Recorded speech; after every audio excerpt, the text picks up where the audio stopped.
Hello everyone, welcome to the new blog. खुलुमबाय लोगोफोर नोंथांमोन बयखौबो नैबे आंनि 500 फैसाजों बराय हरनाय थाबाय माने दिनै फुङावनो आङो फैसा खांथिंदो मालायनि न' फुंनि 6टा बाजियाव बिबो सोरजोंबा रायना हरजा होसो जायाबानो जाबाय आङो मा फैसा बिफायदो होननानै लोगोफोर नायलांबाय थादो दे आं माने थाखाय फैसा बिबथिंदो फुङावनो मालायनि न' नायलांदो Hi everyone, good morning. दा 5टा जाबाय आरो आं दासो उन्दुनानै सिखारखादों ओमफ्राय आं नै मोसौखौ दोनो फैग्रोबाय आरो जाहानिया फुङावनो दोहैखानांगौ नङाबा गलियाव गाबबाय थायो खोनासंनो बानानै लाना फैग्रोबाय आङो ओमफ्राय दिनै मा मावनो हायो आङो नोंथांमोननो देखायलांनोसैलाय लोगोफोर नायलांबाय थादो दै मोसौखौ दोग्रोना लानानै खुन्थियाबो अबस्था गैला जाहानिया दानना होनायबो मानसि गैया जाहैबाय दे लोगोफोर आं दोग्रोना लानो नै लोगोफोर जोंनिया बेबायदि दैया फुङावसो फैयो आरो दै लाखिना लानो गोनां जायो बेयाव दायो दै बाल्थिं गंनैयाव लोंनायनि थाखाय लाखिबाय बे दैखौ लाखिनोसै उपाय गैया लोगोफोर जोंनिया दै गैयाना दैनि बिराद आंखाल जोंनिया बेखौनो होनोसै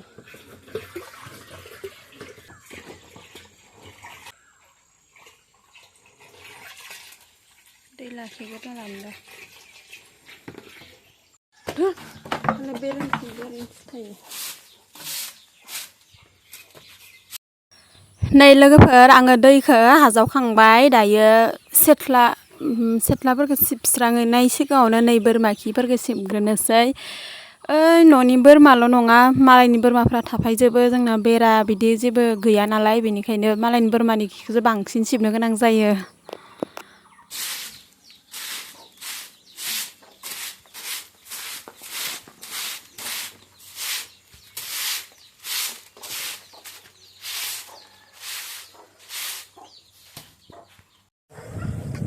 जि मोजां नुदों नै फ्रेस जोंनि गामिखौ लोगोफोर बिथिं आङो ओमफ्राय सान ओंखारहां जादों ओंखारगोन ओंखारा मिथिया दिनै सान्दुं जागोन ना जायाखै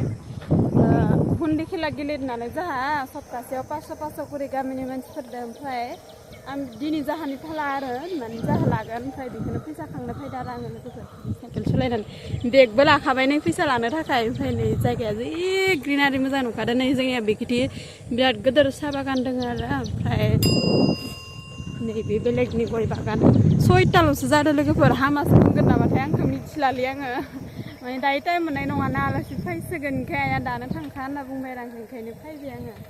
हामासो मोनसिगोन नामा मिथिलालै लोगोफोर र' दे थांग्रोनि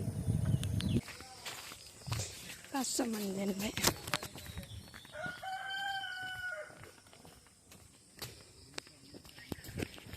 नै लोगोफोर आं खांजोबना फैबाय आरो न' मोनहैसिगोन आं नै बिलाइबो लाफाबाय ओमफ्राय नै फैसाया बेगाव दोङो आं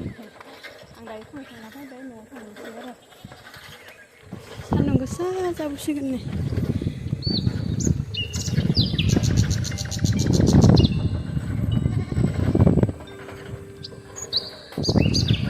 अयथासार समायना ना लोगोफोर जोंनि गामियानो ओरै सिद्दा थांबा भुटान नुसिगोन आरो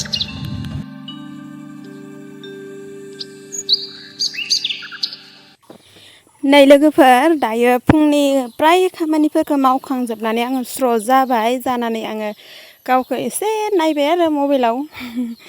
लोगोफोर जोंहा दिनै फारौ बेदर जानो नागिरदों आरो नै फारौआबो नै बेयावसो थायो र' दे नायखानानै बे दुलिमोन आरो जोंहानि सिगाङाव माइ दोननाय ओमफ्राय दायो जोंहा मैदेरजों न' सेफाय जाबाय थाना दुलि लांजाबाय थाना जोंहा माइखौनो बायला नांगौ माइरंखौनो बायना जागोन होननानै आरो ओमफ्राय नैयाव फारौ मानै जाना दंमोन फिसा दाख्लै मासे जाबाय दा दिनै मासे जानोसै ओमफ्राय बेखौथ' दा आं हमहरनो हाला नालाय बेखायनो नै बे जेखाइजों हानहरबासो हाबबाय जेखाइयाव नै लाबोनोसै या फैदो जानोसै नोंखौ दिनै एसे समायनाबाबो जानोसैलै मानसिनि खुगा नालाय मोनबो थोआ बेसे अन्थाव थादोंमोन मालायनो बिमाफ्रा आंसो दुखु मोनसिगोन बे र' खारसिगोन बिरनो हासिगोन नालाय ओंखायनो खारनाय गोदो नै फारौखौ जानोसै जोंहा दिनै साननै हमबाय थानाय बिमाया आंखौसो हामा मोनसिगोन बेनो आया नायनोबा दांना नायनोबा फारौखौ मा फस फायसखौ दै लेथ्रा बियो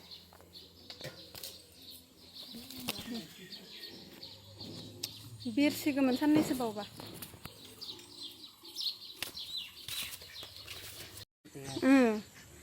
उदैयाव माइरं गोजानो माइ खावना होफायो नामा मोनबोदों नाया दालि सालि जाजोबखायो फारौ बिमाफोरा दाखालि खनसे जानो ना हमखांबाय बिमाया आंखौसो हामा मोनबाय थासिगोन बे बिमा दैफादो नै इसोरखौबो जानांसिगोन मेगन नुयि मासे दोङो आरो मेगन नुयिया मायाव थादोंथाय लोगोखौनो लाया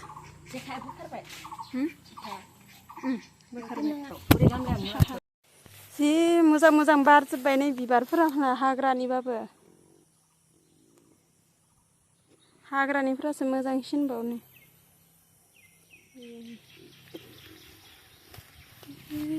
मस्त समायना बारना दोङो नोंलाय हाग्रा गेजेराव